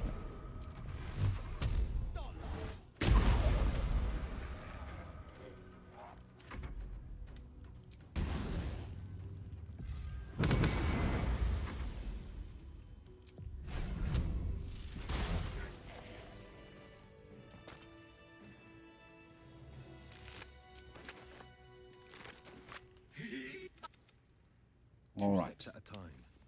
And then, let's see. One of them actually had like a whole person spell on them. I wouldn't be surprised if that was something that they potentially could use. Okay, how do I get to the... There we go. Perception shield on, and then we need to find the... Oh yeah, the haste, of course.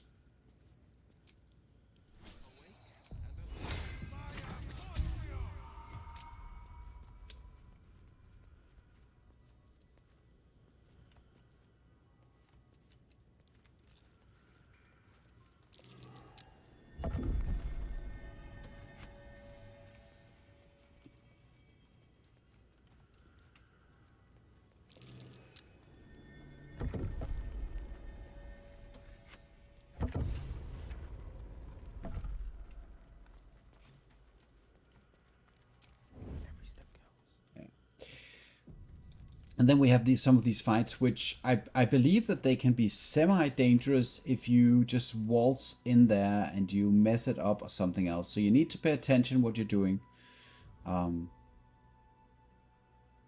But at the same time, not so much, right?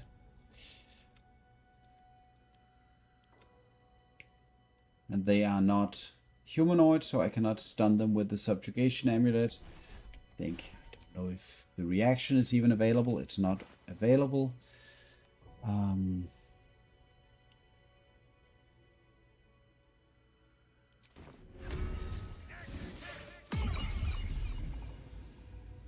I have so many of these illithid powers that like it feels a little bit overwhelming. It's just...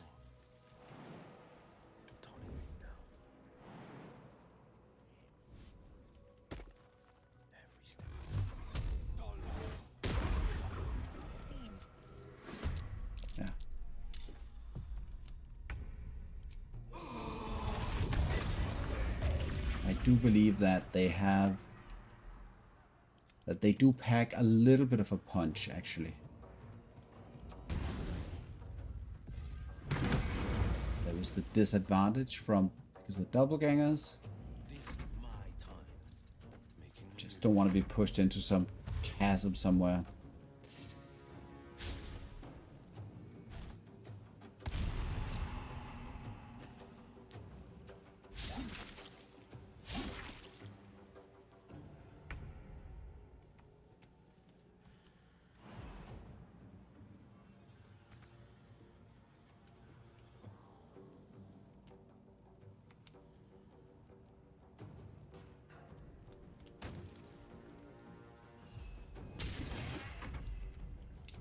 One of these fellas have a part of the clown body that you need. I think you need 6 parts, where one of them is located just before the Orange fight. So you need to go past a very dangerous encounter with one of her friends.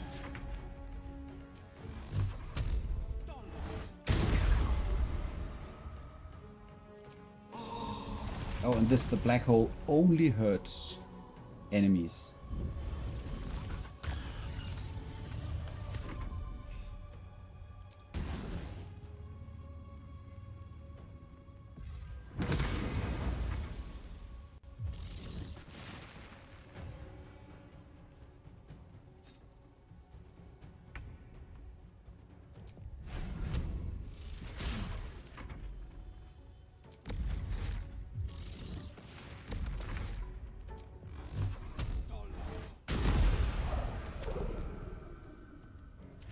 I do miss my offhand bow attack quite a lot, so I am going to switch that back in.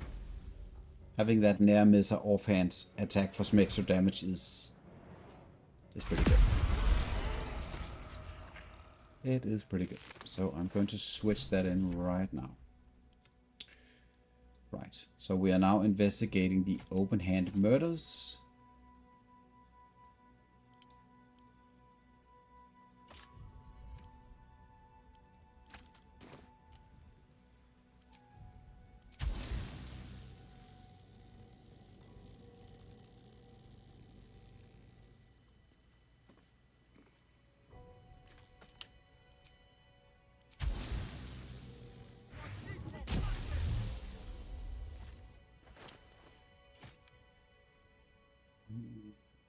Yeah, so now I took out the weapon, so the cambion disappeared. This whole infernal rapier thing is very annoying.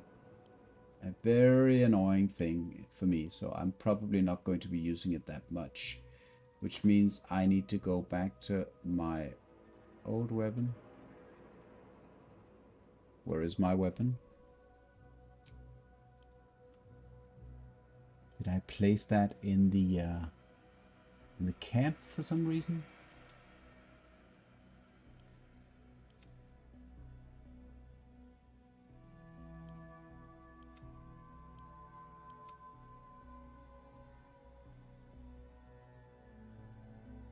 What the heck?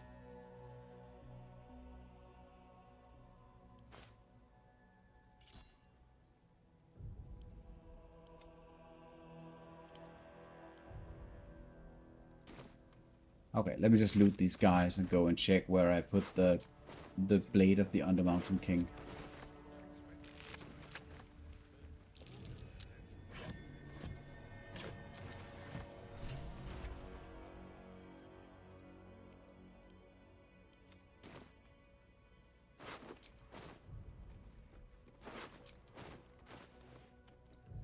There is the first piece of the clown puzzle.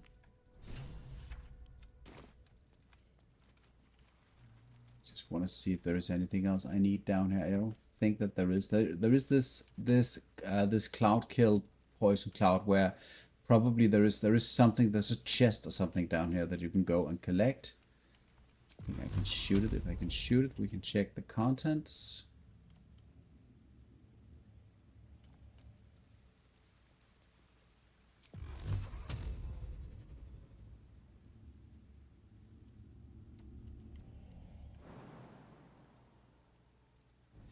Just go down here real quick. That was okay.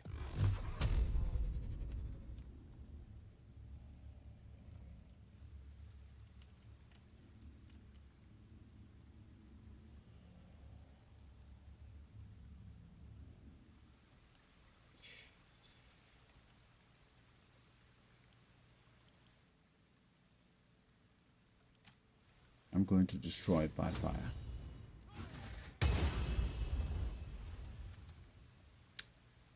That wasn't enough. I'm going to destroy it by fire again. Okay, has practically nothing in it. Let's move on. Easy enough. Right, so I think that's all there really is down here of importance. I mean, outside of, in my opinion, outside of the key items, obviously the murders and the investigation is really interesting, and the whole setup with the dwarf is really interesting, and everything, in my opinion, that has to do with those plot lines in Act 3 are very, very nicely done, very cool. But for me, when I come to get to this point in solo, what I want to think about is, how do I get to level 12? How do I get the items I need, and how do I get to those fights that I want to do? That's the point I get to pretty quickly in this act.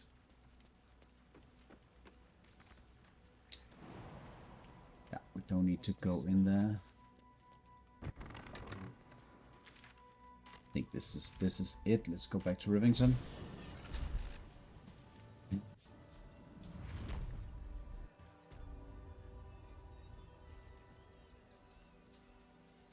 All right. Next up is the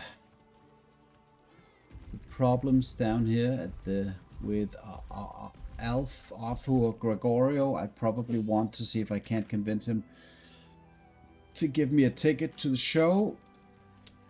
There's also the fight in here inside of the carnival. I think that's also something I could do. I could go talk to the genie and sorry, not genie, the Ginny, and then go to the dinosaur land, have fun with the dinosaurs. No circus for you. So there are a couple of things that I can do for a bit of experience at this point. And then obviously what I forgot to think about is the first order of business is to go and have a statue made of Wyll for the camp. That is the first order of business, really.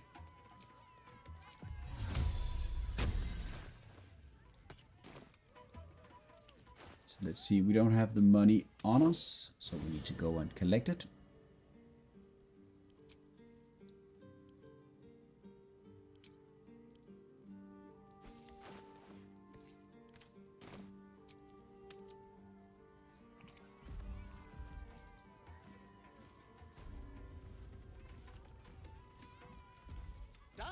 Brows are bespoke, stony, and my wife shall be deluxe. Yeah, of course, it is a statue of Wyll naked. That is one of the most easy judgment calls to make at all. Right, and then we have the business of getting the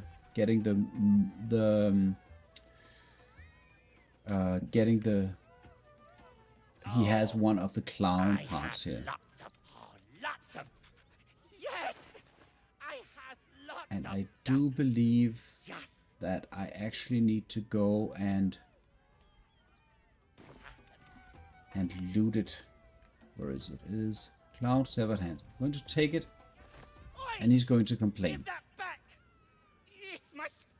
And then we're asking him why it's special, and then we say deception, which seems to be a pretty good check. Go.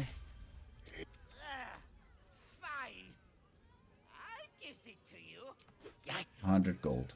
I don't mind. Give him the gold.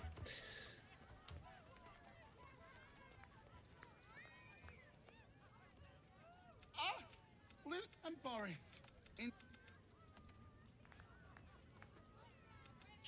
But I do think actually that I am going to save the game at this point. I have a couple of other things I need to do. Probably I should try to get my hotbar here in order. This is practically impossible to look at. But so yeah, maybe I think actually, because I do have a couple of things I need to do. So thank you very much to anybody who stuck out and hung out until this point. I will be getting to level 12. That's next order of business, and then contemplating on doing some of those end game encounters that are interesting. And I will be streaming everything, but I need to, some of the stuff maybe going into shops and selling things and looting things might not be something I don't want to spend time on stream. But anything else, any fights, of course, I will do. So I am going to raid out. Let's just see if there is anybody that I know. Going to raid out to Cora again. This guy is just indomitable. And now he's up to 17 viewers. So he's doing something right. Let's hit in there. He's currently playing a regular 4-man party, but he's normally playing all sorts of games, and the second that he loses and dies, he's going to uninstall and quit the game.